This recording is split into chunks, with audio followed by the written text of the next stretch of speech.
Good evening, everyone. Let us begin with a new topic of our environment chapter. So, I'll be continuing the same topic of ecosystem. What are its components?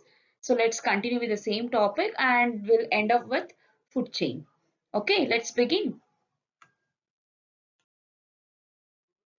Let's have a quick recap on what we studied in our previous class.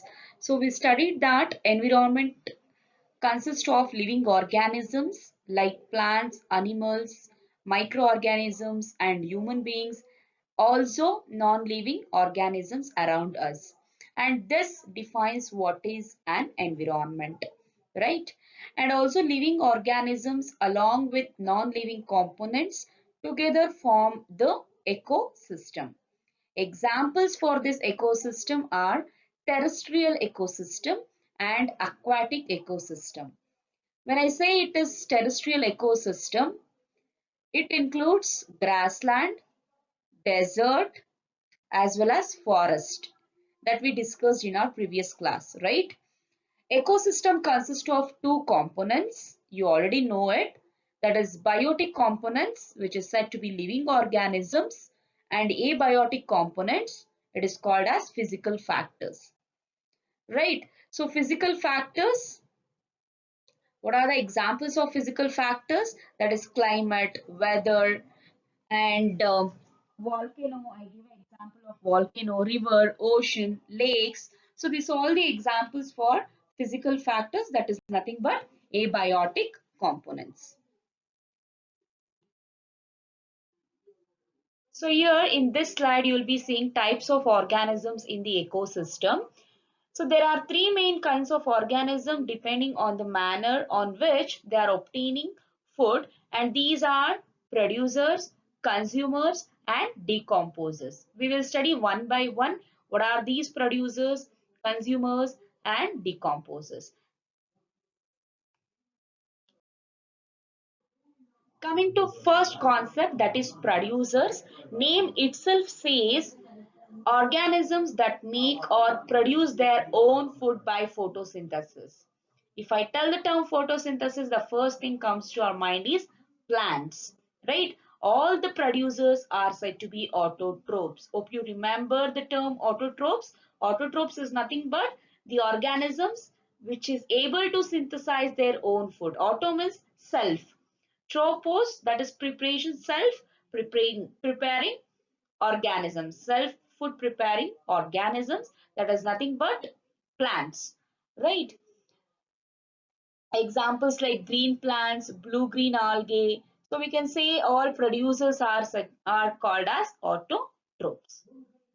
Okay, and the mode of nutrition in these plants are autotrophic nutrition. Next is consumer. These are the organisms which take food from the producer.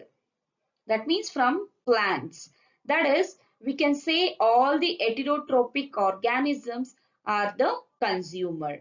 Now, you should know what is the term heterotrophic. So, what do you mean by heterotrophic organism?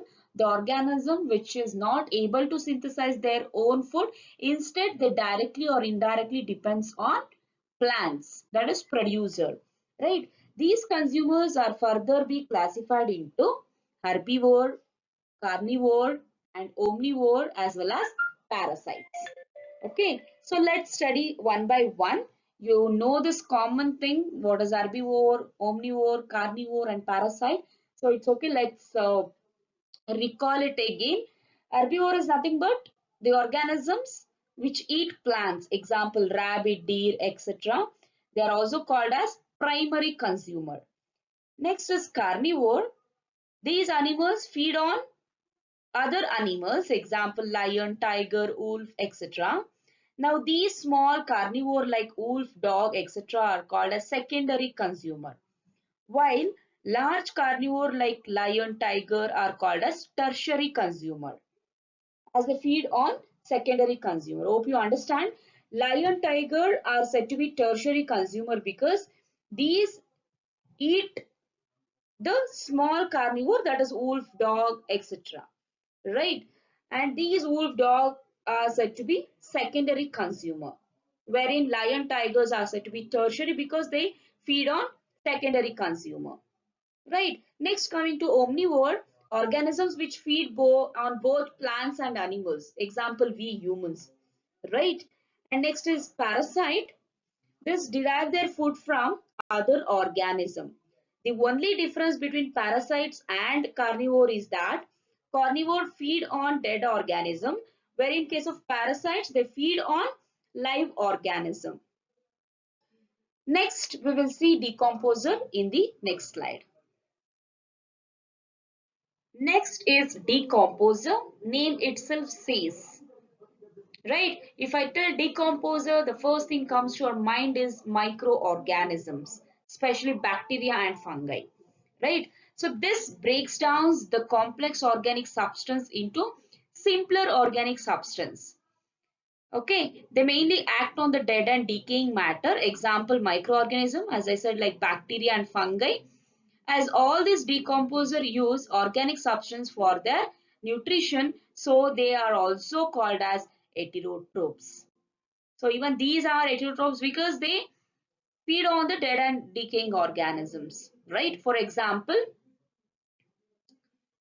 when well, consider one animal has been dead. Okay, so how it get decays? These bacteria and fungi start consuming them, and that is how the large particles is breaking down into simpler form, and one or the other day it decomposes with the soil and it will disappear.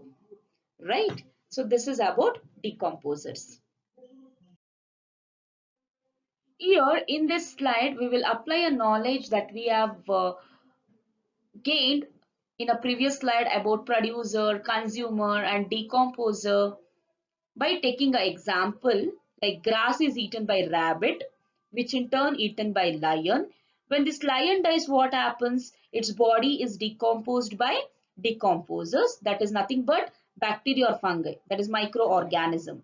This sequence of its home in an ecosystem is called food chain or series of organisms taking part at various biotic level forms a food chain.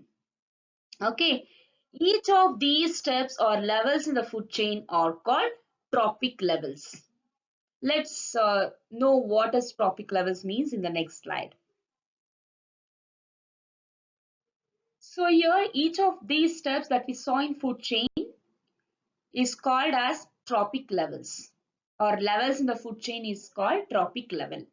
Here you can see I have mentioned tropic level 1, that is producers. Producers are nothing but which initially gives food, right? That is producers, nothing but plants, autotrophs. Okay. Next, tropic level 2. Here primary consumer comes in tropic level 2. That is nothing but deer. Deer feeds on grass. That is herbivorous feeds on producers, that is plants. Next is tropic level 3, that is nothing but secondary consumers. Here I have taken lion as an example because it feeds on deer. Right? What happens if this lion dies? Then you can expect a tropic level 4, that is nothing but tertiary consumer. What do these decomposers do? They feed on dead and decay part of lion, and they break up large amount of body into simpler form, and that is how they right. So that is a role played by decomposers in the tropic level 4, that is nothing but they are considered as a tertiary consumer. So this is about the food chain and tropic level. Understood? Generally these are more number of individuals in the lower tropic level than in the higher tropic level. It can be shown diagrammatically like this. Here you can see producers, that is plants, and primary consumers are rabbits, right? And secondary consumers, snakes, which feeds on rabbits. And these snakes are said to be secondary consumers. Next level is tertiary consumers, eagle. Eagle feeds on snakes. So this is about the pyramid way of showing food chain, and that is called as energy pyramid, right? You can see energy is released. You can see these red arrow marks, which indicates that there is a loss of energy is been released. That means it is transferred to next level, right? If rabbit eats grass, it obtains energy from these producers, right? Where energy is getting transferred. And energy is transferred from primary consumer to secondary consumer, where energy is transferred from secondary consumer to tertiary consumer, isn't it? So this is the energy pyramid, a very important concept that you people need to know. So let's have a quick recap on what we studied today. So we studied three kinds of organism which depends on the manner on which they are obtaining food. Okay, that is producer, consumer, decomposer. In case of consumer, we studied herbivore, carnivore, omnivore, parasites, right? And also we studied decomposer and what do you mean by food chain and also tropic levels. So in the next class, we will take different ecosystem and we'll understand the energy flow, that is food chain. We will understand that in the next class. And also I'll take up food web and energy flow in the next class. See you all. Have a good day.